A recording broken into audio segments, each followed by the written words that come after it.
अस्सलाम वालेकुम स्टूडेंट्स, उम्मीद है सब खैरियत से होंगे। आज हमारा जो है वो चैप्टर नंबर 6 हम स्टार्ट करने जा रहे हैं। ये जो है ये सिक्वेंशियल सर्किट से रिलेटेड है।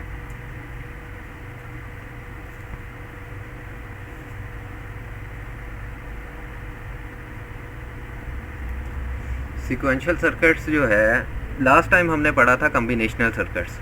कम्बिनेशनल सर्किट्स क्या थे कि ऐसे सर्किट्स जिनकी आउटपुट जो है वो डिपेंड कर रही हो उनकी इनपुट के ऊपर, उनको हमने कहा था कि ये कॉम्बिनेशनल सर्किट्स हैं।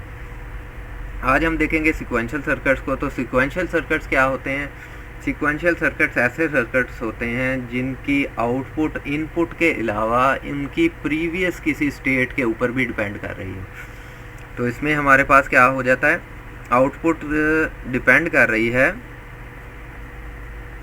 किसके ऊपर? उसकी इनपुट के ऊपर और उसकी किसी प्रीवियस स्टेट से। फॉर एग्जांपल कोई चीज़ पहले से ऑन है या बंद है तो वो उस पर अफेक्ट कर रही है सर्किट के ऊपर। तो प्रीवियस स्टेट भी इसके ऊपर डिपेंड कर रहा है, आउटपुट जो है वो प्रीवियस स्टेट पे भी डिपेंडेंट होती है। तो ऐसे सर्किट्स को हम सिक्वेंशियल सर्किट्स कहते हैं। तो सिक्वेंशियल सर्किट्स में हमारे पास सबसे पहली चीज़ आ जाती है लैचेस।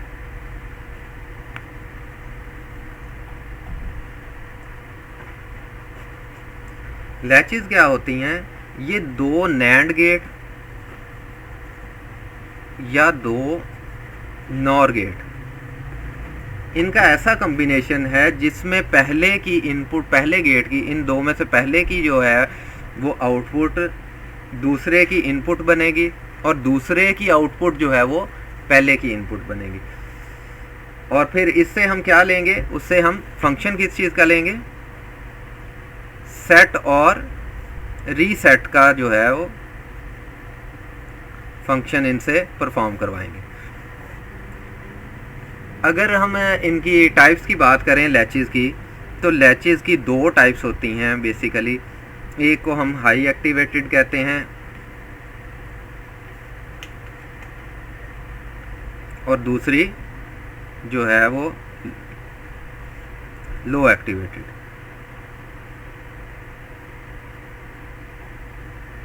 तो ये दो टाइप्स हैं इसकी, हाई एक्टिवेटेड और लो एक्टिवेटेड। पहले हम देख लेते हैं लो एक्टिवेटेड लैचेस जो हैं वो क्या होती हैं।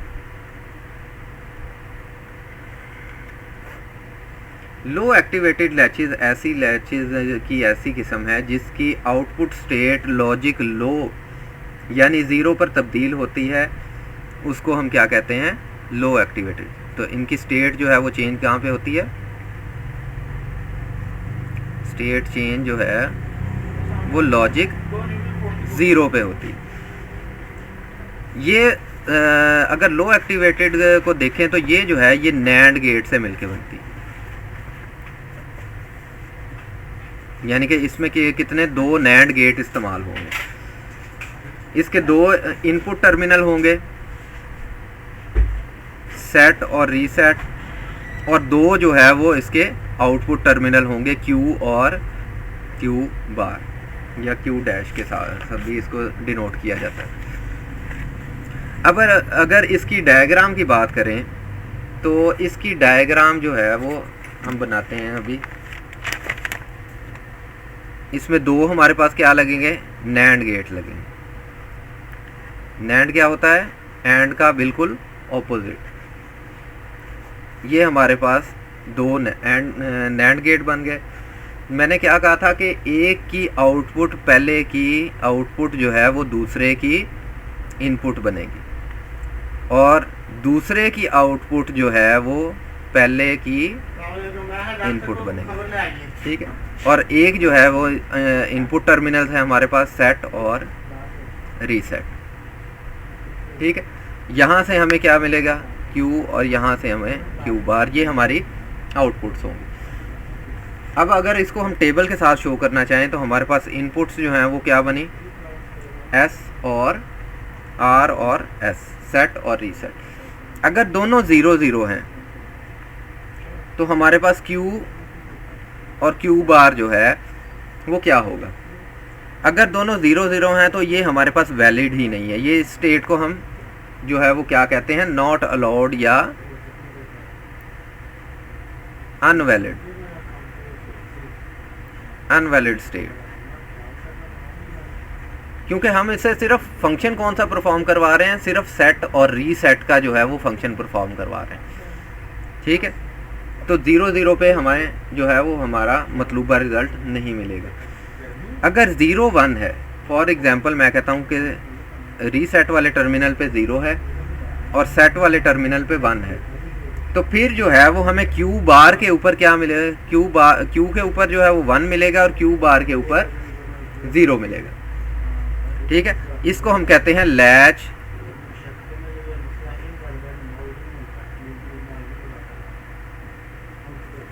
सेट, यानी कि ये अब जो है वो लैच सेट कंडीशन में है। और अगर हम इसका ऑपोजिट कर लें, हमारे पास रीसेट पे 1 हो और यहाँ पे हमारे पास सेट पे 0 हो, तो यहाँ पे हमारे पास क्या होगा, क्यू पे 0 होगा और क्यू बार 1 हो जाएगा। इसको हम कहते हैं लैच रीसेट, यानी कि यहाँ से हम रीसेट का जो है वो फंक्शन जनरेट करवा रहे हैं। और अगर हमारे पास दोनों 1 1 हो जाएं, तो यहाँ पे क्या होगा कि इसमें हमारे पास नो चेंज आएगी, यानी कि जो प्रीवियस स्टेट है वही उसको जो है वही जो दोबारा से कंटिन्यू करेगी। हमारे पास जो सर्किट आउटपुट जो है वो चेंज नहीं होगी बिल्कुल भी।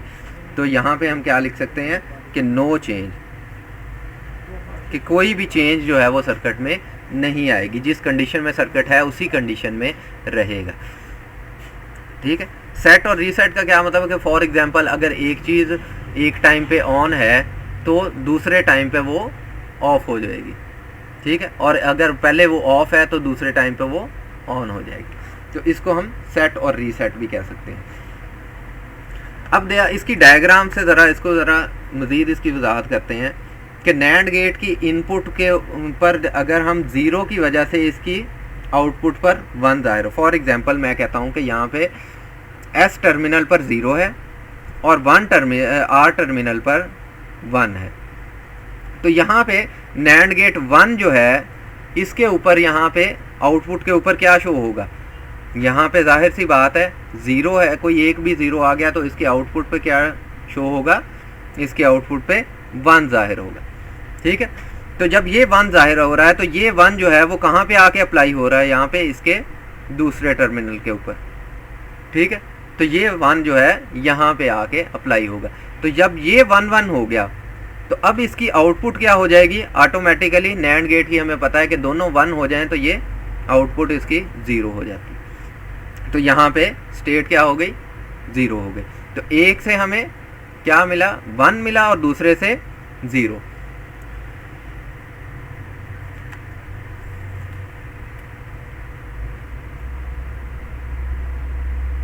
अब इसके बाद अगर नैंड गेट की इनपुट पर नैंड गेट 1 जो है इसकी इनपुट पर क्या जाहिर होगा, यहाँ पे अगर दोबारा से 0, ये वाला 0 जो है ये दोबारा से कहाँ पे अप्लाई हो रहा है, यहाँ पे जाके अप्लाई हो रहा है। तो यहाँ पे जब ये अप्लाई होगा तो ये क्या होगा, 0 0। लेकिन अब जो है वो 0 0 की आउटपुट क्या है, वो 1 नहीं रहेगी, वो चेंज मज़ीद नहीं होगी, क्योंकि हमें पता है कि नैंड गेट के ऊपर अगर 0 0 आ जाए तो वो हमें आउटपुट क्या देता है, 1 दे देता है। ठीक है, तो इसमें मज़ीद चेंज, ये तो पहले ही 1 है तो इसमें हमें चेंजिंग नहीं मिलेगी, इससे ज़्यादा जो है वो चेंज मज़ीद तब्दीली इसमें नहीं आ गई। और इस तरह फिर हमें आउटपुट पे क्यू टर्मिनल पे सेट का फंक्शन मिलेगा और क्यू बार के ऊपर जो है वो हमें जो है वो रीसेट का फंक्शन मिलेगा। ठीक है, या इसका उलट मिलेगा, बिल्कुल कह सकते हैं। अच्छा, अगर बात कर लें हम हाई एक्टिवेटेड लैच की, ये तो हो गई हमारे पास लो एक्टिवेटेड। अगर हाई एक्टिवेटेड लैच की बात करें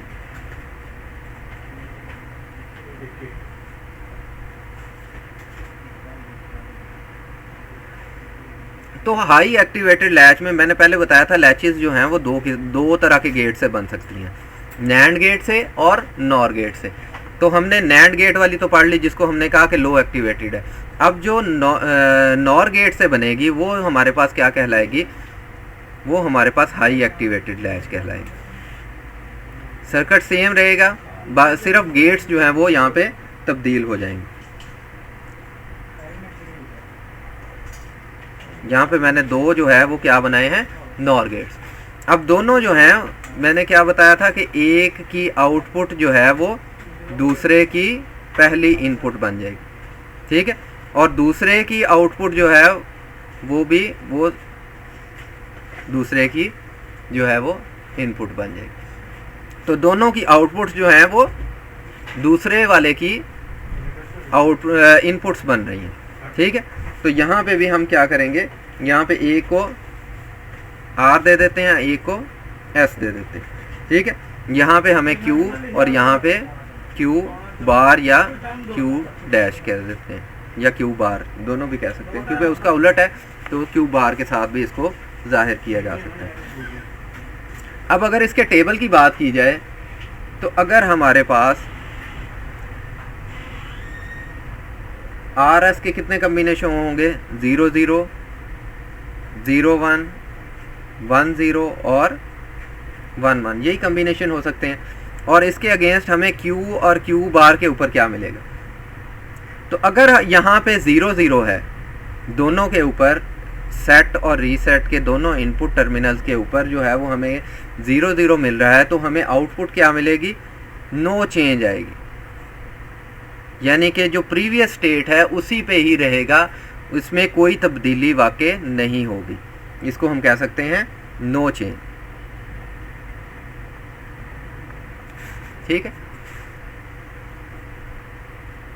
अब अगर हमारे पास रीसेट 0 है और सेट जो है वो सेट टर्मिनल पे 1 है, तो इसकी आउटपुट हमें क्या मिलेगी, 1, और इस क्यू बार पे हमें क्या मिलेगा, 0।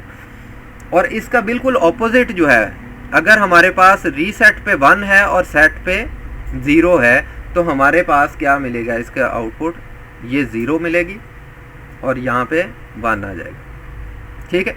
इसको हम कहते हैं कि लैच जो है वो सेट कंडीशन में, लैच सेट, और यहाँ पे लैच जो है वो रीसेट, ठीक। और यहाँ पे उसमें कौन सी कंडीशन नॉट अलाउड थी, 0 0 की।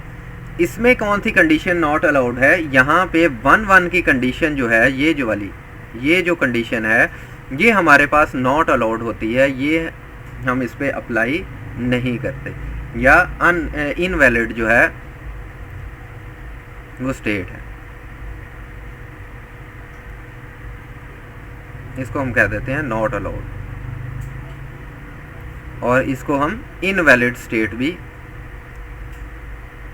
कहते हैं।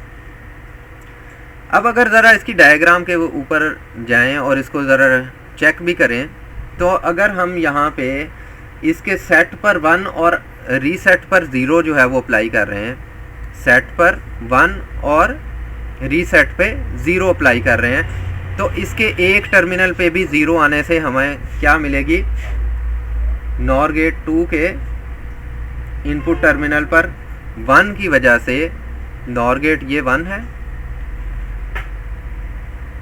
और ये हमारे पास 2 है, तो नॉर गेट 2 के जो है इनपुट के क्या बन रही है, 1, तो इसके नॉर गेट 1 के नॉर गेट की पहली इनपुट पे 1 अप्लाई होने की वजह से हमें इसकी आउटपुट क्या मिलेगी, जो है वो 0 मिलेगी, ठीक है। अब जब यहाँ पे 0 मिल रहा है, तो इसकी यही आउटपुट जो है वो अप्लाई हो रही है इसके पहले टर्मिनल के ऊपर, तो यहाँ पे भी क्या मिलेगा, 0 मिलेगा। अब 0 0 जो है वो क्या मिलेगा, क्या बनाएगा, नॉर गेट की दोनों टर्मिनल पे 0 0 है, तो ये क्या दे देगा, हमें 1 दे देगा। तो इस तरह हमें यहाँ से Q से क्या मिलेगा, 1, और Q बार से 0, और यहाँ पे भी हमने क्या लिखा था, Q से हमें 1 मिल रहा है इस कंडीशन में, और Q बार से 0 मिले। इस स्टेट को हम कहते हैं कि ये हमारे पास सेट कंडीशन, ठीक है। अब अगर इसका बिल्कुल ऑपोजिट कर लिया जाए कि यहाँ पे 1 अप्लाई कर दिया जाए और यहाँ पे 0 अप्लाई कर दिया जाए, यहाँ पे 0 अप्लाई कर दिया जाए, तो फिर हमें क्या मिलेगी आउटपुट, फिर हमें Q के ऊपर जो मिलेगा वो 0 मिलेगा और Q बार के ऊपर 1 मिलेगा। ठीक है, यही दो स्टेट्स हमें डिज़ायर्ड होती हैं, यही हमें चाहिए होती हैं दोनों स्टेट। ज़्यादातर यही वाली स्टेट जो है वो सेट और रीसेट का ही हमने जो है वो फंक्शन परफॉर्म करवाना होता है, तो यही दो चीज़ें जो है वो हमें नीडेड होती हैं। अगर हमारे पास ये वाली कंडीशन भी आ जाती है तो भी उसमें कोई चेंजिंग नहीं होगी, लेकिन ये वाली स्टेट जो है ये हम अप्लाई यहाँ पे नहीं करते, इसको इनवैलिड स्टेट भी कहा जाता है। तो यहाँ पे हम अपना टॉपिक ख़त्म करते हैं, फिर नेक्स्ट लेक्चर में हम जो है वो डिस्कस करेंगे क्लॉक्ड RS लैच जो है वो क्या होती है, और RS फ्लिप फ्लॉप्स देखेंगे, फिर फ्लिप फ्लॉप्स की आगे दो और भी किस्में हैं वो भी देखेंगे। तो इंशाल्लाह फिर नेक्स्ट टॉपिक को कवर करेंगे नेक्स्ट लेक्चर में। ओके, अल्लाह हाफिज़।